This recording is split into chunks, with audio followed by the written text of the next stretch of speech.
Bismillahirrahmanirrahim. Assalamualaikum warahmatullahi wabarakatuh.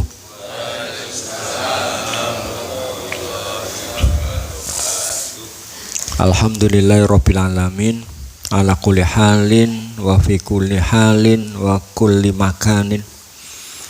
Asyhadu an la ilaha illallah wahdahu la syarikalah wa asyhadu anna Muhammadan abduhu wa rasuluhu wa la nabiyya ba'dah. Allahumma shalli wa sallim wa barik ala Muhammad wa ala alihi wa sahbihi ajma'in wa man tabi'ahum bi ihsanin ila yaumiddin. Ikhwatal iman, ayol hadirun, Bapak Ibu jamaah sholat subuh yang insya Allah kita lanjutkan dengan majelis ilmu setengah jam ke depan ya, yang insya Allah selalu dimuliakan Allah dan dibangga-banggakan Allah di langit sana di hadapan para penduduk langit. Allahumma amin. Yang juga mudah-mudahan kita termasuk yang dirindukan surga. Sebab Rasulullah Sallallahu Alaihi Wasallam menerangkan dalam hadisnya, al-jannatu mustaqotun li arba'atin nafarin. Surga itu rindu. Surga itu rindu terhadap siapa? 4 golongan orang. Salah satunya talil Quran.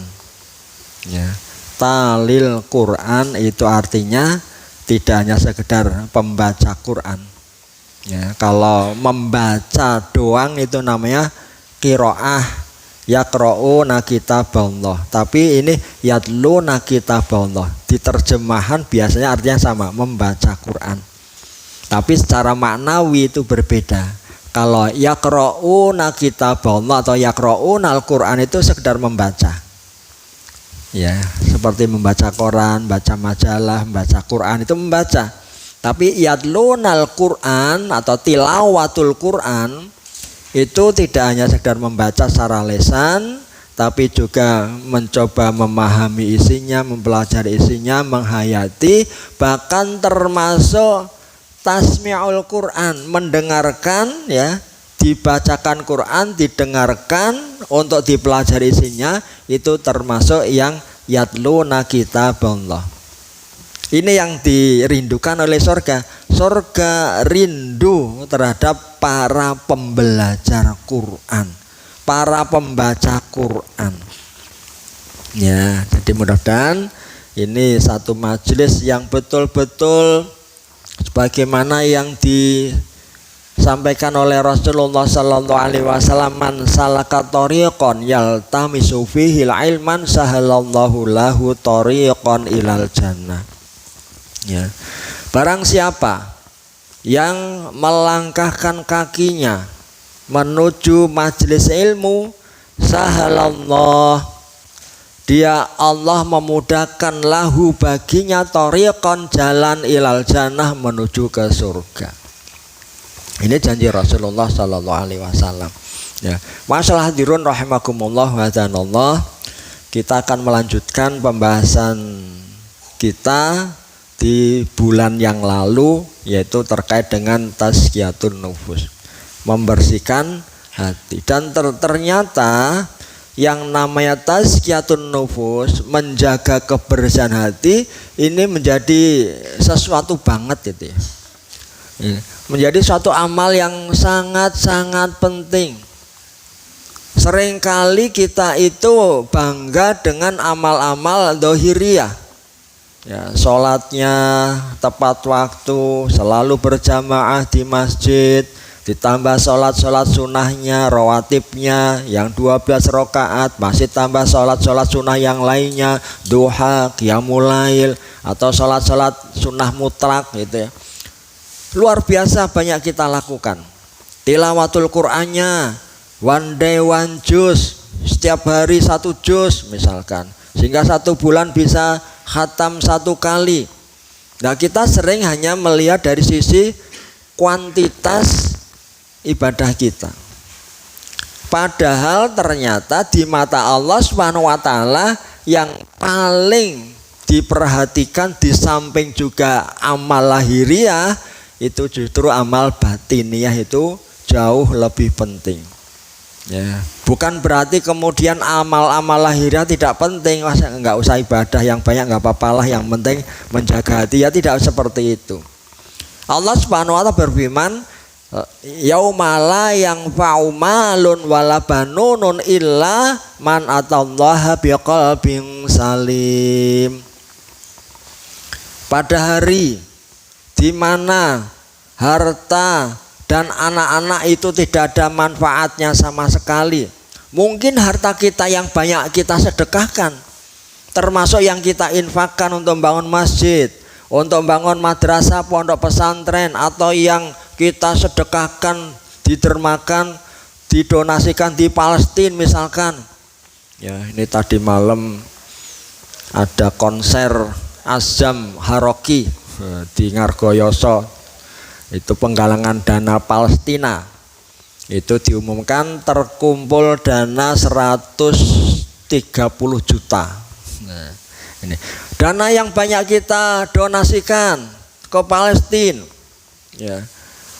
Tapi ya, ketika itu tidak diiringi dengan hati yang bersih, dengan ikhlas niat, itu yaumala yang faumalun.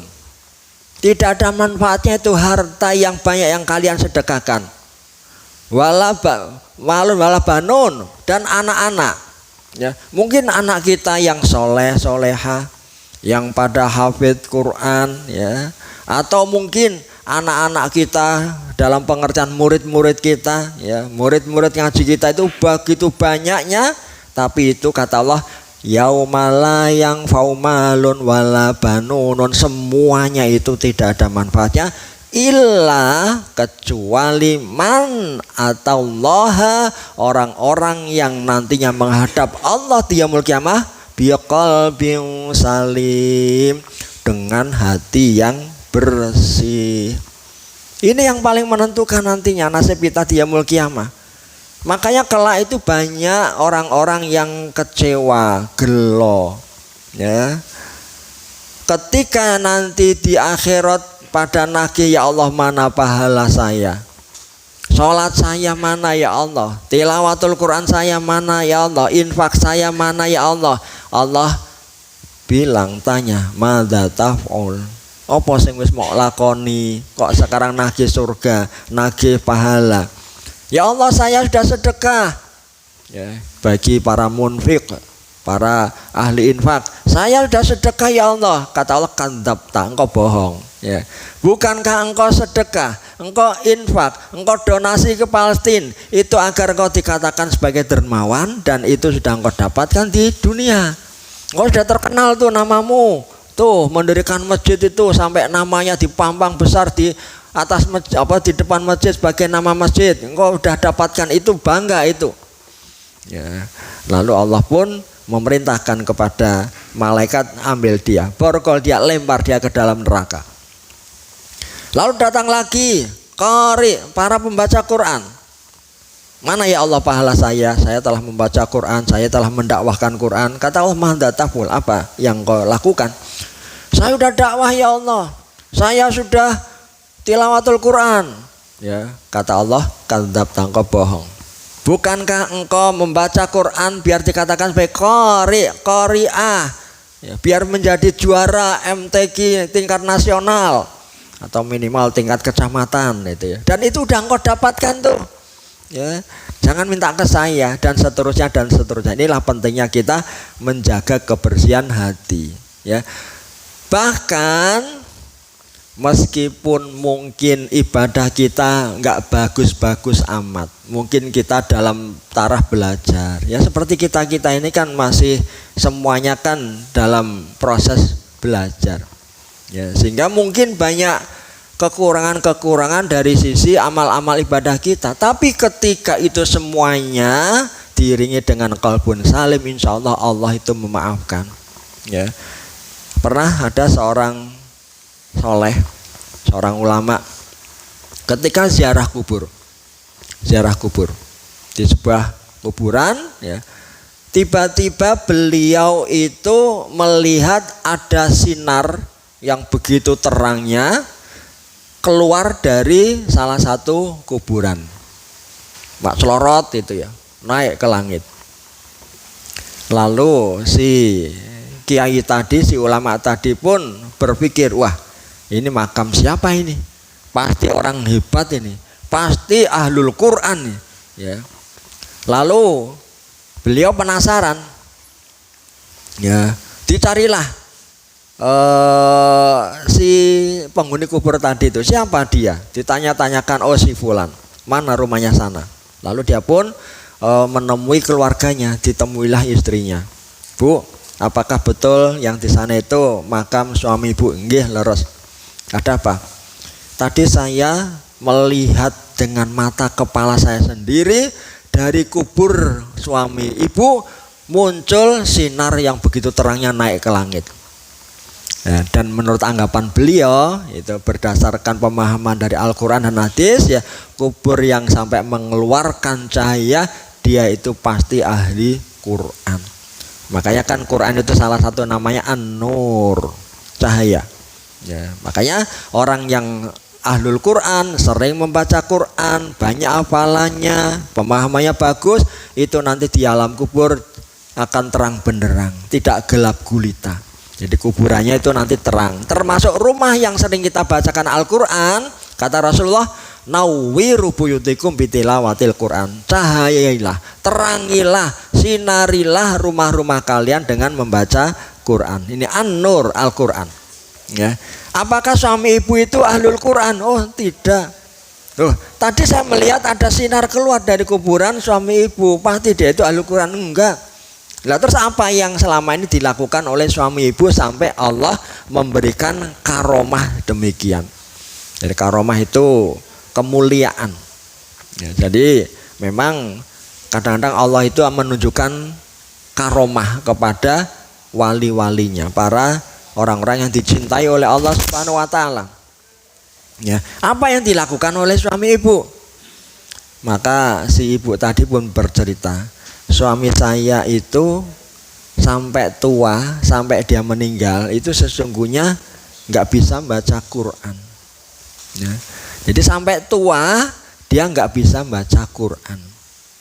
Tapi setiap hari yang dia lakukan menjelang tidur, dia selalu ambil mushaf, berwudu terlebih dahulu, ambil mushaf, sambil mapan tidur dia buka lembaran-lembaran mushaf. Ya.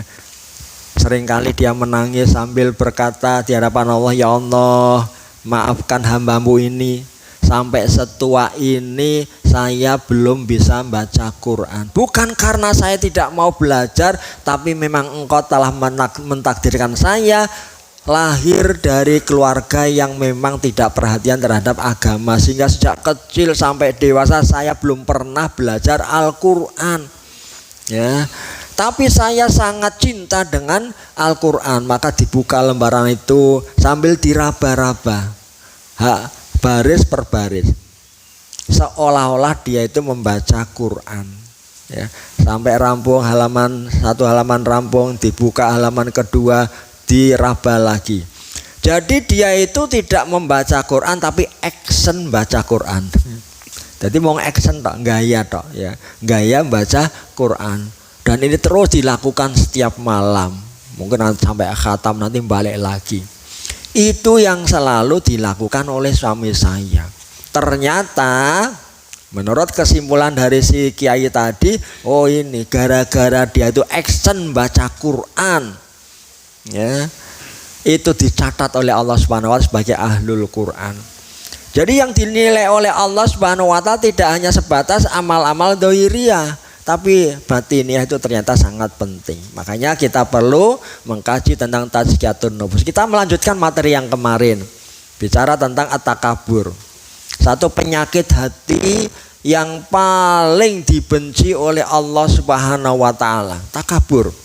Sampai-sampai la yadkhul jannata man, barang tidak akan masuk surga, man, barang siapa yang fi qalbihi, di dalam hatinya ya misqal dzarratin semisal dzarrah minal kibr, sifat sombong meskipun itu sedikit. Ini karena saking bencinya Allah terhadap orang yang sombong sampai-sampai orang bakal mlebu swarga ku wong sing sombong meskipun sombongnya sithik kayak rodok sombong. Wah cakai rodok sombong. Allah tetap gak suka terhadap orang yang meskipun rodok sombong. Maka jangan sekali-kali kita memiliki sifat sombong karena ini sifat bawaannya iblis. Ya, kemarin kita sampai kenapa kok kita bisa sampai sombong? Ya, sebab-sebab sombong itu apa? Yang pertama kan kemarin kalau tidak salah salah di dalam mengambil parameter tentang kemuliaan. Selama ini kita menganggap orang mulia itu kalau orang kaya, punya harta yang banyak, ini mulia. Sehingga ketika kita memiliki harta yang banyak, rumangsane awak ya, wah kita itu orang top ini, orang mulia, saya kaya, lebih mulia dari orang miskin karena jabatannya dan sebagainya. Jadi parameter yang salah. Karena Allah Subhanahu wa taala menilai kemuliaan seseorang kan berdasarkan ketakwaannya. Inna akramakum indallahi atqakum. Sesungguhnya yang paling mulia di antara kalian adalah siapa yang paling bertakwa, bukan siapa yang paling kaya, bukan siapa yang paling tinggi jabatannya, bukan siapa yang paling terkenal, paling tampan, paling ganteng. Sampai-sampai kata Rasulullah SAW, innallaha la yanzuru ila suwarikum wa ajamikum walakinnallaha yanzuru ila qulubikum wa amalikum. Sesungguhnya Allah itu tidak melihat kalian berdasarkan suwarikum, suwar ya, jamak dari surah itu gambar, gambar itu surah. Lah maksudnya gambarmu, naik bahasa Solo kan prejenganmu. Allah itu enggak melihat awakmu berdasarkan prejenganmu kaya ngopo. Bagus apa ora, mancung apa pesek, putih apa ya, enggak itu. Atau ajamikum, jasad-jasad kalian ganteng gagah apa ora, gede dhuwur enggak, mentekol enggak, gotot enggak. Nah, gotot itu seperti saya ini gotot. Maksudnya igone mencotot. Kalau tak buka baju itu gotot tenan ya, igane mencotot ya. Gotot enggak? Oh bukan itu. Walakinallah yang duru ila qulubikum. Tapi yang dinilai oleh Allah qulubikum, hati-hati kalian. Wa a'malikum, dan amal-amal kalian. Maka ini pentingnya amal lahiriah dan amal batiniah. Yang dilihat oleh Allah ya amal lahir dan amal batin. Tidak hanya batinnya toh, wah sing penting ikhlas, sing penting awak hatinya bagus tapi nggak pernah beribadah, ya salah. Atau lahir doang, ya ibadahnya kenceng banget tapi tidak menjaga kebersihan hati. Maka dua hal ini menjadi ya suatu hal yang sangat penting. Ya, sombong, ya sombong ini sifat yang sangat-sangat dibenci oleh Allah, disebabkan karena salah di dalam mengambil parameter. Ukuran kemuliaan itu bukan karena itu semuanya. Yang kedua, ya, dia lupa bahwasanya kebaikan-kebaikan, kelebihan-kelebihan yang dia dapatkan, yang dia punya itu semuanya dari Allah. Dia lupa itu. Rumangsane dari kehebatan dirinya, karena keulatan belajarnya dia sukses sampai mencapai gelar profesor, doktor, ya, cum laude itu, IP-nya 4 misalkan. Ada enggak ya yang IP 4? Kalau S2 itu 4 banyak ya, sekarang itu banyak yang emang. Tapi kalau S1 itu mesti tetap 3,8, 3,9 ya, itu. Kalau dulu zaman saya itu 2,7, wah wis top itu ya. Zaman lulusan saya itu IPK 2,75, wah sampai banget itu ya. 2,5 wis alhamdulillah ya. 3 wah udah luar biasa. Sekarang di bawah 3 alah payah itu ya. IP-mu piro oleh 3,1 malah payah. Kalau dulu top marko top itu ya, 3 itu ya. IP-nya bisa 4. Wah ini karena kehebatan saya, kepintaran saya, keulatan saya dan belajar. Lah ini sombong yang seperti itu. Karena sesungguhnya semua yang kita dapatkan itu dari Allah. Jangan seperti Qarun. Qarun itu sugih mlegedu nek bahasane Solo. Ya, pol-polan sugihe. Ya, keterlaluan kayanya gitu ya. Tapi kata Qarun, berkatalah Qarun, innama utituhu indal ilmi indi. Tidaklah aku mendapatkan harta yang banyak ini karena ilmu yang aku punya. Kan saya lulusan Cicago, pakar ekonomi ya. Sehingga wajar dong kalau sukses dalam mengelola perusahaan.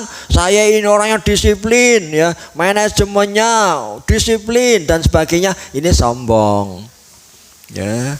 Padahal dia Qarun kaya itu karena Allah Subhanahu wa taala. Kita pintar karena Allah, sehingga sukses dalam studinya karena Allah, mengelola perusahaan sukses karena Allah. Ya, sebagaimana yang dikatakan oleh Nabi Sulaiman. Nabi Sulaiman ini kan nabi terkaya sak jagat raya. Raja yang paling kekuasaannya terbesar di muka bumi yang tidak akan pernah ditandingi oleh manusia sampai yaumul kiamah. Jadi penguasa terbesar selain Allah Subhanahu wa taala itu Nabi Sulaiman. Ini berkat doa beliau ya, ketika beliau sebelumnya punya dosa atau punya kesalahan. Jadi Nabi itu juga punya kesalahan Bapak Ibu nggih. Jangan dianggap Nabi itu steril dari salah. Enggak, Nabi Adam salah ya, mendekati pohon, bahkan makan buahnya, buah yang biasa kita sebut pohon khuldi, sampai kemudian diturunkan dari surga ke dunia. Ini kan karena kesalahan. Kemudian diajari untuk istighfar, Rabbana dzalamna anfusana wa illam taghfir lana wa tarhamna lanakunanna minal khasirin. Allah kemudian mengampuninya. Nabi Yunus salah sampai kemudian dilempar ke lautan, dimakan oleh ikan ya. Termasuk Nabi Sulaiman ini berbuat kesalahan, Allah marah, kemudian minta maaf dengan doa yang sangat sederhana, Rabbil firli. Jadi minta maaf pada Allah itu gampang Bang, cukup Rabbil firli innahu kana ghafara. Sesungguhnya dia itu maha pengampun. Insya Allah akan diampuni dosa sebesar apapun yang kita lakukan. Kalau kita ketuk pintu aras, Rabbil firli, ya Allah saya minta maaf, Allah pasti akan memaafkan. Nabi Sulaiman berdoa, Rabbil firli wahabli mulkan la yambahi li ahadin mim ba'di.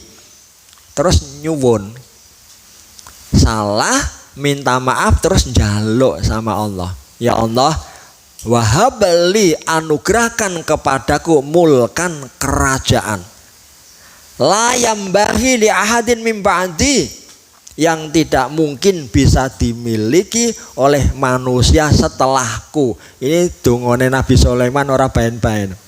Mintanya kerajaan, dan kerajaan itu pun yang terbesar, yang tidak akan tertandingi oleh manusia sampai hari kiamat, dan Allah mengabulkan.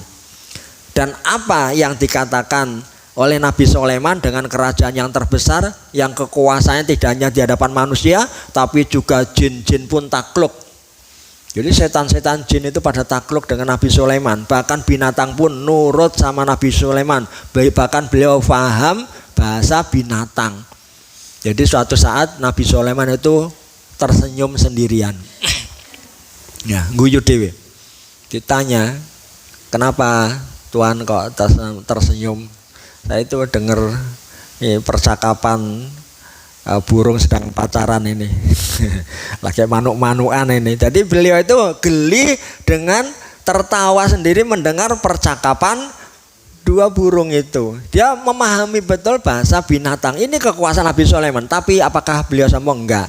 Apa yang dikatakan oleh Nabi Sulaiman? Hadza min fadli rabbi. Ini semuanya anugerah Allah Subhanahu wa taala ya.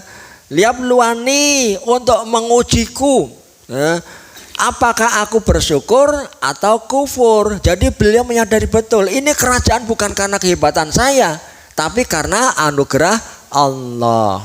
Mestinya seperti itu. Jadi karena kita lupa bahwasanya semuanya dari Allah, ini yang menyebabkan kita itu sombong. Kita kaya karena Allah, kita sukses dalam karir berpolitik, dalam berbisnis, itu karena Allah Subhanahu wa taala. Ya. Kemudian gimana agar kita bisa terhindar dari sifat sombong? Ya. Yang pertama tadi ya, menyadari bahwa semuanya kelebihan yang kita miliki adalah dari Allah Subhanahu wa taala. Ya. Yang kedua, menyadari bahwa setiap kita manusia itu pasti saling membutuhkan. Kalau dalam bahasa sekolah dulu kan kita makhluk sosial. Antara satu dan satunya itu saling membutuhkan. Kita nggak bisa hidup sendirian. Ya, kita kalau binatang pun itu tidak bisa hidup sendirian. Pasti membutuhkan yang lain. Apalagi kita manusia, kita butuh orang lain. Nggak ada orang yang bisa mengklaim saya orang paling hebat, saya paling bermanfaat, itu nggak bisa. Misalkan dokter bilang, wow, yang paling berjasa itu ya dokter. Karena orang kalau sakit semuanya butuh dokter. Coba kalau tidak ada dokter. Makanya dokter itu orang yang paling berjasa, profesi yang paling mulia itu dokter. Ini sombong. Ya, dokter ia dibutuhkan oleh banyak orang, terutama yang sakit. Tapi coba ada seorang dokter, ya, bikin klinik, modalnya sampai miliaran. Begitu launching, buka, sampai 1 bulan nggak ada pasien yang datang, alias tidak ada orang sakit. Kira-kira dokternya gimana itu? Bangkrut kan? Ternyata dokter butuh orang sakit. Ya. Dokter butuh orang sakit. Jangan sombong kamu dokter. Nek orang wong loro bangkrut awakmu. Terus yang sakit sombong juga. Ya, dokter kowe kemaki nek ora ono aku sing loro, apa ya iso urip kowe. Ya. Pasien orang sakit itu juga butuh dokter. Coba kita hari Minggu, hari Ahad, terus loro untu. Meh berobat kabeh dah tutup. Wah, gulung koming. Ya. Di rumah sakit tutup, klinik-klinik pada tutup. Kita butuh dokter. Ya, orang ibu-ibu mau melahirkan ada masalah butuh disesar, ya butuh dokter spesialis kandungan. Sehingga pasien butuh dokter, dokter juga butuh pasien. Saling membutuhkan, nggak boleh saling merasa dirinya hebat. Ya, orang punya pabrik ya bisa menghidupi 10.000 karyawan terus merasa wah saya berjasa besar nih. Coba kalau nggak ada saya tuh 10.000 orang pada nganggur. Saya ini berjasa. Coba 10.000 karyawannya mogok kerja. Wes kabeh do metu kabeh saka pabrik kuwi. Ha bingung. Ya, ternyata bos pabrik butuh karyawan. Karyawan juga butuh bos pabrik, saling membutuhkan. Orang kaya butuh orang miskin juga. Coba kalau semua orang kok miskin, kaya semuanya. Kita butuh tukang pel di rumah kita, butuh pembantu, siapa yang mau wong sugih kabeh. Ya. Makanya orang-orang Arab karena kabeh wong sugih ya golek pembantu saka negara-negara miskin seperti Indonesia, Bangladesh, India, ya, Pakistan. Kebanyakan kan dari itu dari Filipina yang mau kerja kasar, yang dibayar murah. Kalau orang kaya nggak mau, berarti orang kaya butuh orang miskin. Semuanya itu saling membutuhkan. Buka bengkel tambal ban, orang ono sing bane meledos. Isuk buka sampai sore blas, orang ono sing nambalke. Ya mesake, ya nelongso yo sedina blas orang ono sing meledos tak bane. Nek ora kena ndongakno, muga-muga ana sing bane kecocok pacuku. Sama ketika kita tengah malam ya, tahu-tahu bane bocor jam 11 bar ngisi pengajian. Saya soalnya pernah ya di Kaliwuluh dulu zaman saya belum ya masih belum punya anak malah itu ngisi di Kaliwuluh. Itu pulang jam 10 bane bocor. Nuntun itu, golek tambal ban enggak ada.